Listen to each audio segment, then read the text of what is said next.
actually less than 1 week away from Christmas. And on today's agenda, the main thing is to make a bunch of food. So I love cooking from scratch any time of the year, but I feel like often, especially around the holidays with all of the processed stuff going around, good old homemade something can be extra special. And today I might be doing a little bit of cookies, I'm not quite sure, but I do have some different breads, rolls, butter, ice cream, things like that that I want to put together, and I hope you are inspired along the way. While you are watching, let me know in the comments below what your favorite Christmas baked good is. I somehow got the inspiration late last night, like 10:30, 11 o'clock, to start a bunch of sourdough things. So I have in front of me here just regular bread. We have a cinnamon raisin bread. I know some of y'all have been asking how I do that. I'm about to show you. What did I put in here? Oh, a roll, like a braid. I want to make like an orange braid. I thought that would be fun and festive. And then also bagels. So that's what we're going to start off with here today. All of these doughs are basically popping out of the pans. And quick tip, I like to cover with plastic wrap before I go to bed, and then I often still cover them with a little towel, but I find just the towel, they don't rise quite as nice, and they also kind of tend to get a little bit crusty on the top overnight. So I think it just creates a little bit more of like a greenhouse effect in there for them to rise beautifully. That's what I've done here. Let's get right into it with, why don't we just start with our regular loaf, and then we'll get into the cinnamon raisin loaf right after.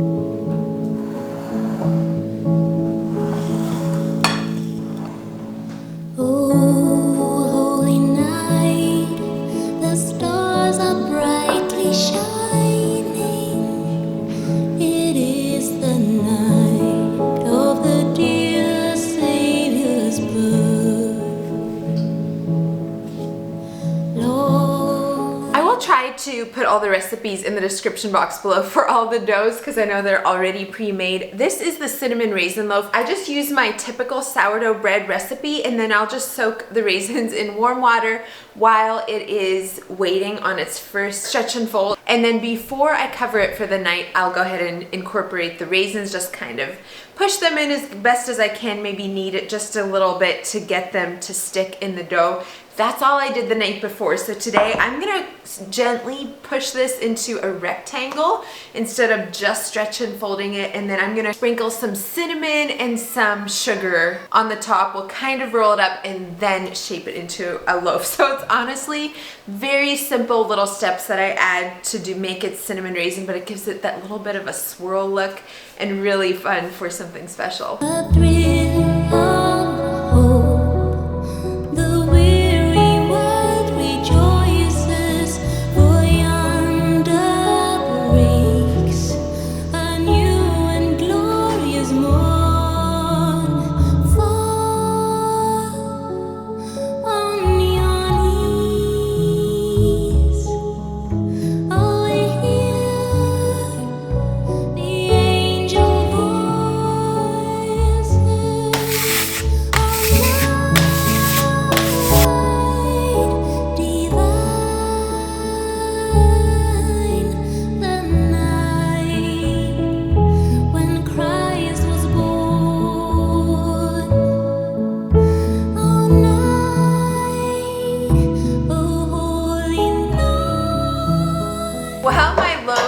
Rising again, I'm gonna go ahead and get started with my sweet dough. So this is a bit of a different recipe than I use for just my basic sourdough loaf. I will have that also down below. I'm gonna go ahead and roll this out, spread my, I got like an orange, here this is what I'm using. It's like an orange fruit spread. And I'm gonna spread that on top, and then we're gonna just roll it up like a cinnamon roll and put it on some parchment paper on a baking sheet and cool it before we cut it and braid it.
later now, and I just went ahead and cut the braid or roll at that point in half, and then you saw me twist it. I brushed it with some melted butter, and now we're just gonna find a warm spot for it to rise till it's nice and puffy. This might be another hour or so.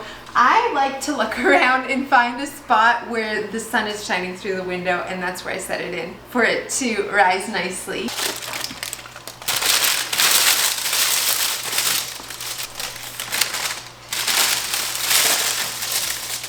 Can't wait to dive into these. This is just the plain loaf. You can see it keeps the scoring a little better.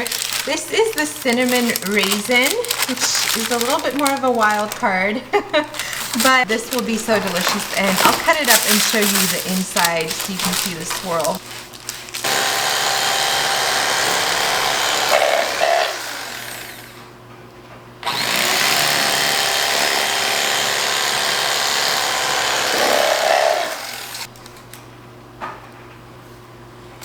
I do not set 5 timers because that to me feels overwhelming. I can't visually see like how long for each one. A key for me when I am doing a bunch of recipes like this at one time is to have a little notepad and a pen, and then I will write down time. For whatever reason, that really helps me to feel organized, and I can glance at it because I'm in the kitchen all this time, but just working on different things, and so it's easy for me to see when I need to do the next step on which project. So that's what I'm going to do now for my sweet rolls that are again rising,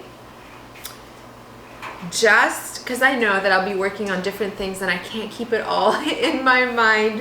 While we wait on that, my bagels are ready to roll. Here, let me actually show them to you. So as we dump them on the floor, as you can see, they got nice and puffy, which means they are ready to roll. I have some water boiling here. I like to use my big skillet for this just so I can fit more in, because what you want is more width, not more depth with bagels. And then I also have my stove ready here at 425. So we're gonna go ahead, start boiling the bagels. We're gonna dip them. I have 2 different seasonings here. This is basically like a homemade everything but the bagel seasoning. And then this is a cinnamon sugar topping. I'm gonna do some of each, maybe a few plain, but probably not, because who doesn't love toppings? So we're gonna dip them and then bake them, and they will be all done.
My sweet rolls are currently in the oven baking, and I'm trying to decide what I want to put on top. I could do like a white chocolate drizzle. I think that could be really good with the orange. But what else I was thinking, I have a little bit of this jelly or whatever, fruit spread left, to just mix this with a bit of icing sugar and maybe some milk, just kind of make a glaze out of this, top it with some orange zest.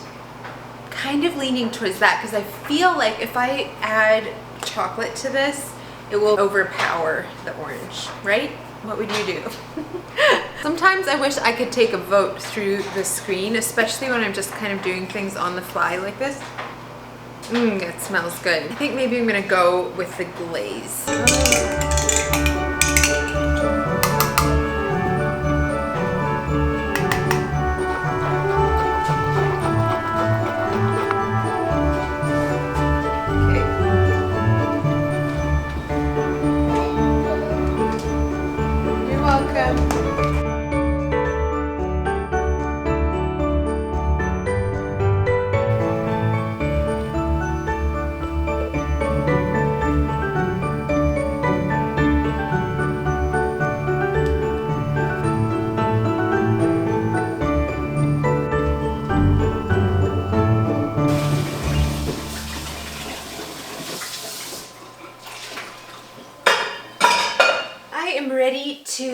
down for a little bit.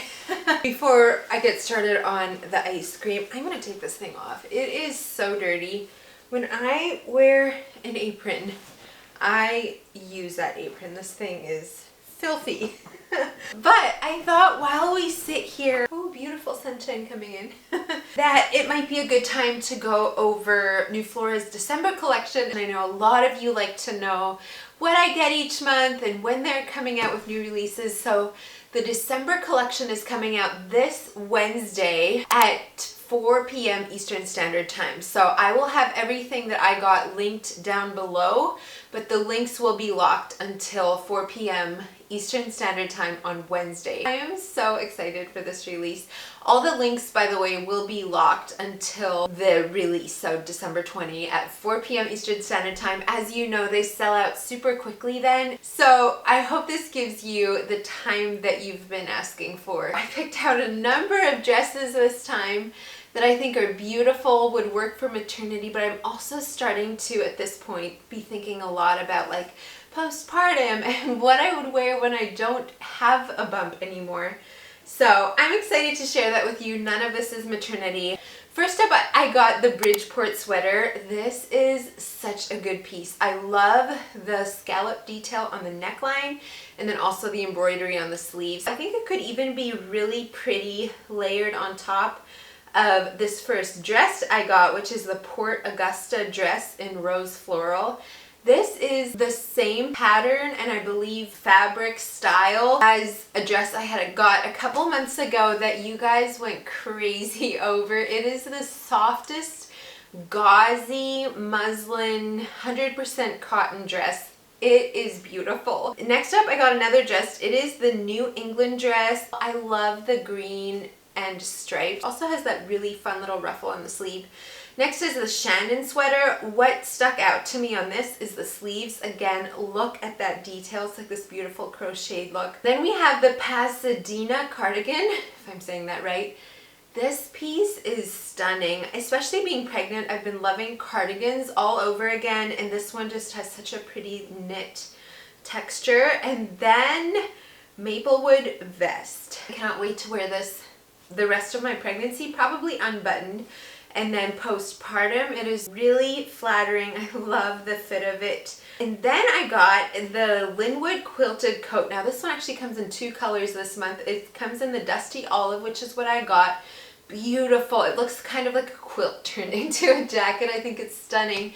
And then it also comes in this floral color. Then I got the Odessa Dress. This is a beautiful blue dress. It looks kind of like the color of denim, but is 100% cotton. It's actually similar to the dress I'm wearing today in that it has the smock top. It has a bit of a ruffle, except it comes all the way up the sides as well. It has beautiful puffed sleeves.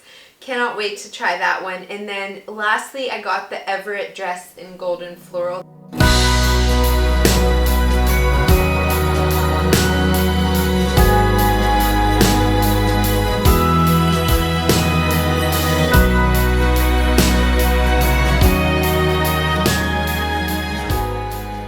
It is 2 days later now, and I do apologize. I just washed my hair. I was not gonna come on here like this, but we did have a bit of a later start to the day today, and I do need to get this base going in order to be able to still churn it today. So what I have here is my cream currently on the stove. I use Jersey cream for this. I love that just nice thick layer of cream on the milk. You could also use bought milk, but it might not be quite as creamy, but should be similar results. To this, I'm gonna add 3/4 cup of maple syrup and a little pinch of salt. I'm gonna let that get hot basically to the boiling point, and then we're gonna temper in our 10 egg yolks. Yes, it's a lot of eggs, but it's so delicious. And then you do not want it to get to a boil again after that, because that will result in essentially scrambled eggs in milk. You can pour it through a strainer and still use that base, but I found it's not quite the same. It'll be a little bit more like watery. Once I take it off the stove, I'll add in a little bit of vanilla extract, and that's all that's to the base. It's so simple. Then we're gonna let it chill, and then we'll be ready to continue with step number 2. Christmas decorated in town.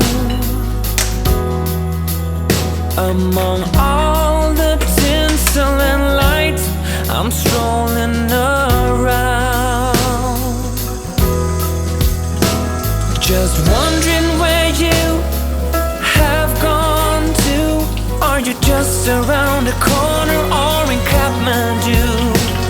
And whether or not you're with somebody new, still I wish you the merriest Christmas. I hope it will be all that you dream. I have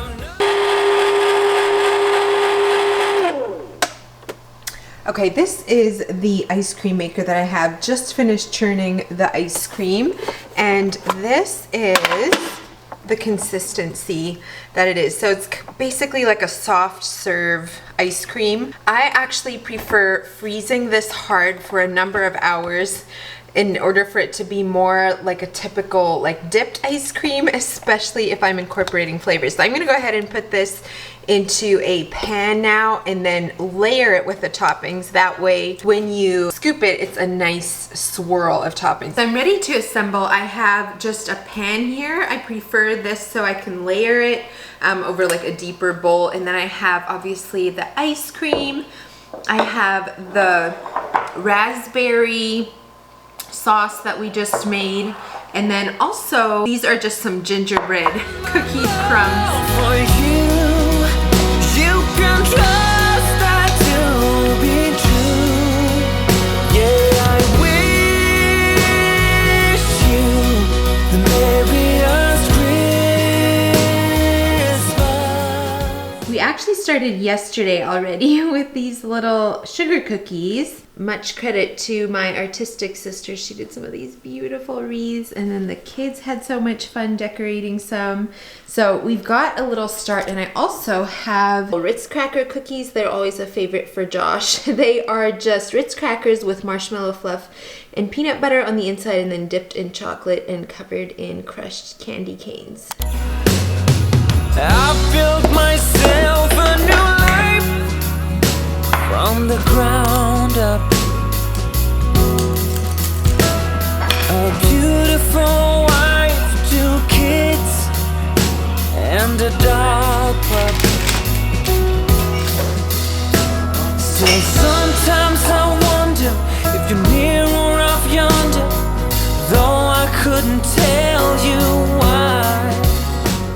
Okay, I kind of flopped there. Never got to my ice cream later yesterday then, and I should have. When you do fruit layers, especially like this, or swirl-ins, you do not want it to get completely hard because the cream will melt faster than the fruit when you're trying to thaw it. So normally what I try to do is to go ahead and stir that in a couple hours after you put it in the freezer. It is probably 18 hours later now, so both have been frozen hard, which makes it a lot harder to get that nice swirl, those perfect like creamy scoops. So my bad, I did not get to that yesterday, but hopefully this kind of at least gives you an idea of how I go about the process. I hope that today's video was helpful. Thank you so much for being here.